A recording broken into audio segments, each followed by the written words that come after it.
Hey everyone, so with the most recent information from chapter 984, the fact that Ace came to Wano before Luffy is no longer a footnote in the story. Rather, Ace has now officially jumped back into major relevance for this arc.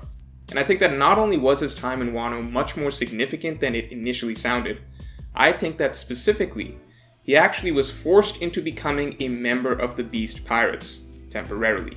Now this sounds like a wild leap of logic to make, based on very little information.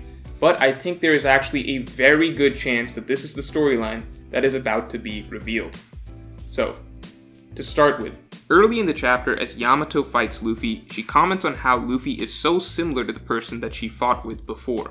At the end, she again reaffirms that Luffy is similar to this person, and names the person as Ace.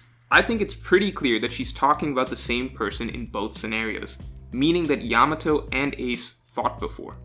However, this doesn't make much sense because as far as we know, Yamato is always locked up in Onigashima. Ace arrived in Kuri, so there's no real reason for him to have ended up fighting Yamato. Their paths should never have crossed. Now, you could say that, okay, well maybe Yamato got free temporarily, as she seems to have just gotten free, for example, and she made her way over to the Wano mainland and fought Ace there.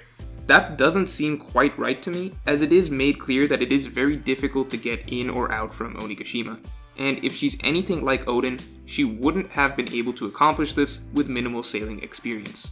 Now, maybe Yamato simply used to reside in Wano on the mainland, as she was there for Oden's execution, as we learned last chapter.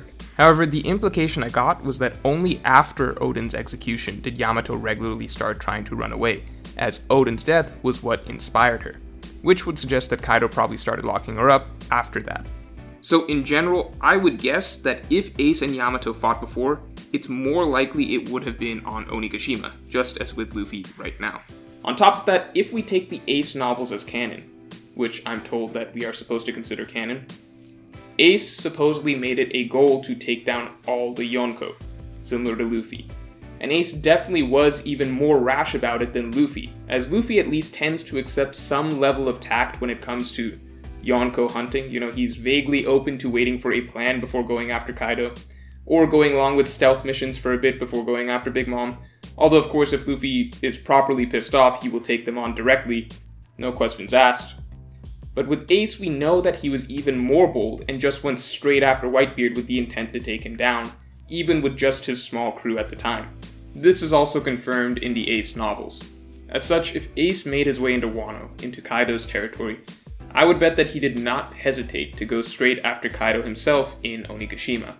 And obviously we know what would happen to Ace if he went straight after Kaito. Now, why do I think Ace would have become a member of Kaito's crew? Because that's what Kaito does. That's what's so interesting about his approach to making a crew. His entire MO is basically find strong people, break their wills, make them his subordinates. It's been repeated over and over that this is how he has built up the Beast Pirates. It what gives them such an interesting, competitive dynamic amongst each other, as they're all a bunch of captains forced into one environment, and they're naturally going to butt heads and vie for a higher standing. As such, considering that if Ace were in Kaito's territory, that it would be very in character for him to go after Kaito. Considering that if Ace pulled up on Kaito, then it would be very in character for Kaito to try and break him and force him to join his crew. And considering that Ace was in a situation at some point where he had the opportunity to fight Yamato, I think the seeds are all there to speculate that, hey, what if Ace was forced to join the Beast Pirates for a little bit? And that's why he was at Onigashima for some period of time. Now I know what you're thinking. There's no way someone like Ace would ever bow down to Kaito. Well, there are factors that could have led to this. I'm sure Ace himself would never have given in, but Ace had a crew at the time, and we know what Kaito does to crews based on Moria. It may be that Kaito threatens to kill your crew unless you submit, in which case I would bet that even Ace would have sucked it up and temporarily joined. Ace also may have joined while still continually trying to regularly kill Kaito, so never really even having his spirit broken, as we saw with Ace and Whitebeard, when Ace was forced to join Whitebeard's crew earlier, and he still kept up trying to kill Whitebeard, despite all of that.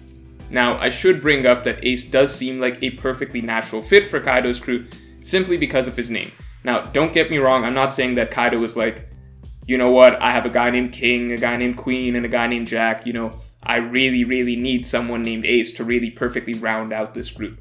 I'm just saying that I don't think that Oda's naming choices here are completely coincidental.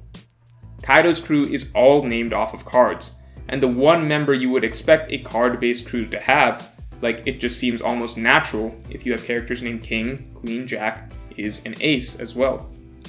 The fact that Ace is actually going to be relevant in Wano in a much more significant way than we initially thought suggests that this isn't just coincidental naming. Oda may have chosen to name the Beast Pirates largely around a card theme, just to make things fit a little more neatly, if he had in mind from early on that Ace was going to be connected to the crew in a way. And here's what's really interesting to me. There's still this hanging question mark of, what happened to this guy? When we were first shown the silhouettes of Kaito's crew attacking Oden's castle 20 years back, we could see King, Jack, and this pointy-eared guy. Now, when we got Queen's introduction, everyone basically assumed that, okay, this guy was meant to be Queen, and Oda just did a soft redesign when he actually introduced the character in full. Kind of like how Kaito looked different originally. However, later on we found out that no, this was definitely never meant to be Queen, as a One Piece magazine later showed that part of the page was actually just cut off. This silhouette is clearly Queen, which means we actually have King, Queen, Jack, and a mysterious pointy-eared commander that we've never seen. I thought we might have found out what happened to him during the Oden backstory, but we didn't. In fact, we barely ever saw the other calamities during that backstory. So, what happened here? My bet would be this. If Ace were strong-armed into Kaito's crew, we know that the crew has high competition among its members.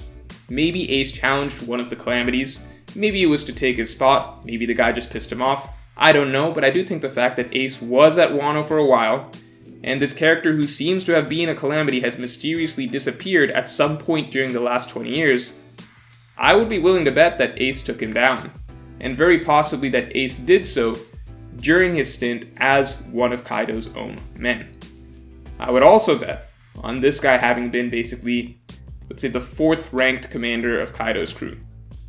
That seems about right to me, as I doubt that Oda would remove one of Kaito's top 3 fighters in a flashback. If anything, this feels very similar to the snack situation, where there were originally 4 commanders, and the weakest one gets taken out earlier to hype up another character, in this case Ace.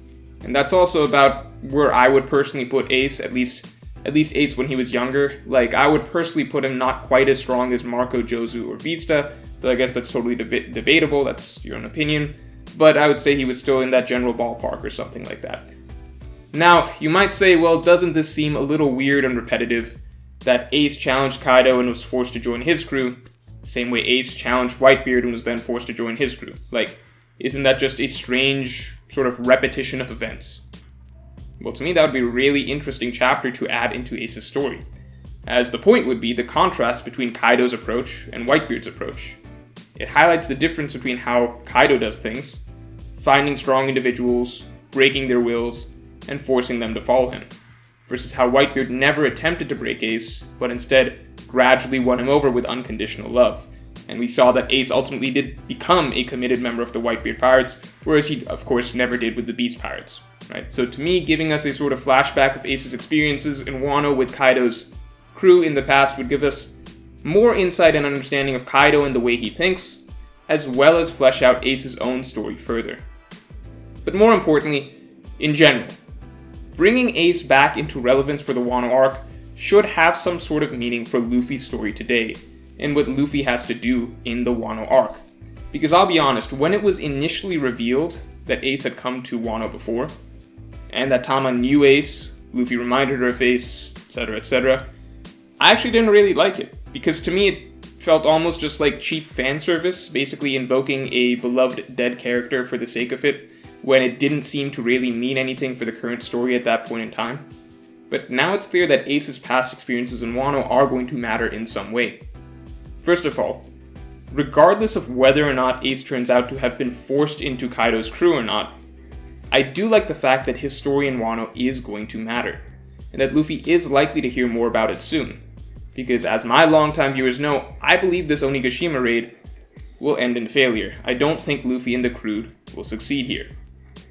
Now, the biggest failure that Luffy has experienced so far in the story before this was Ace.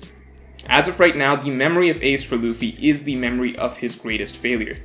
I think there is significance to that memory being brought to the surface again in Wano, specifically at a point where I personally believe Luffy is set to fail again, as the point would be that Luffy will experience a failure that shakes his confidence and spirit similar to Marineford, but this time he will be able to get back up and fight again. And I do fully expect Kaito to do something to try to shake Luffy's spirit, as that does seem to be what all of that build-up regarding Kaito's character has been about. He likes to break people's spirits, and the Udon prison mine was far too minor to really fit the bill in that regard. So basically what I'm expecting, with my belief that this entire elaborate mission to defeat Kaito fails, with the fact that Kaito is all about breaking people's spirits, with the fact that the only other time Luffy's spirit was broken was his failure to save Ace, and the fact that Ace is being brought up again now at this crucial point in Wano, is that this arc is meant to be a sort of redemption storyline for Luffy, where he is able to bounce back from utter defeat in a way that he was too weak physically and mentally to be able to do when he lost Ace. Basically, it would somewhat parallel the storyline of Marineford, I believe, with Act 3 ending with Luffy in a very similar state as he was here, only now with a second half attached to it where Luffy rises back up and does succeed in the end. Now, keeping that potential direction in mind, which I understand is speculation, but keeping that potential direction in mind, in general, Ace previously set a sort of example of what Luffy aspired to become, and really what Luffy needed to become. Because in general, as flawed as Ace was, in a weird way, his flaws of never backing down were his strengths at the same time. The same way that Roger became Pirate King with that same spirit. And it's been heavily implied that part of Luffy's growth needed to be becoming more like Ace, becoming more like Roger in order to be the Pirate King. As such, in the context of the Wano arc, where Luffy is set to go up against a pirate who is much stronger than him, and who intends to break his spirit and force him to be his subordinate, I think it would be very, very fitting if the point of bringing up Ace here would be to learn of Ace's similar storyline in Wano, of Ace's similar past experiences with Kaito attempting to break him and turn him into a subordinate, and how Ace was able to resist and ultimately get out of it. That follows the trend of Luffy having to grow to become the type of man his brother was, the guy that so many were betting on to become Pirate King, by having him follow a storyline similar in those same sort of footsteps as Ace also experienced in the past. So that's all for this video. If you enjoyed, then definitely like, share, and subscribe, and you can support me on Patreon to help me make more videos like this one.